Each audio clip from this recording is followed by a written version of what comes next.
मग वेडी झालेली मुलगी तुम्ही कधी पाहिलीये का? ती प्रेमात पडते तेव्हा ती फक्त वरवरचं नसतं, तर ते आईसारखं प्रेम करायला लागते. कधी काळजी म्हणून, कधी हट्ट म्हणून, कधी चिडचिड म्हणून. तिच्या आयुष्यात काहीही झालं तरी सगळ्यात आधी तिला ते तुम्हाला सांगायचं असतं.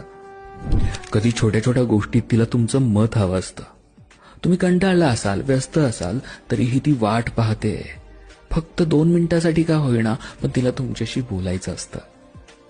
तुम्हाला भेटण्यासाठी ती वेगवेगळे बहाणे शोधते. कधी नकळत भांडते, कधी मुद्दाम लाडात येते, कधी तुमच्याशी रुसून बसते. का?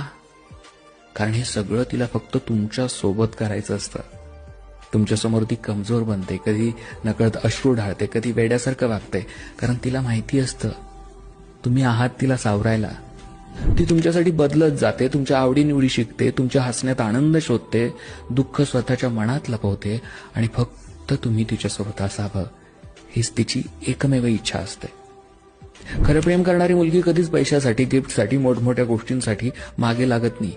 तिला फक्त तुमचा वेळ हवा असतो, तुमचं लक्ष, तुमचं प्रेम, तुमचं अस्तित्व. बस हेच तिला आयुष्यभरासाठी पुरेसं असतं.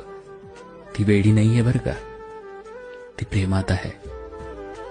तिला तुम्ही समजून घ्याल ना?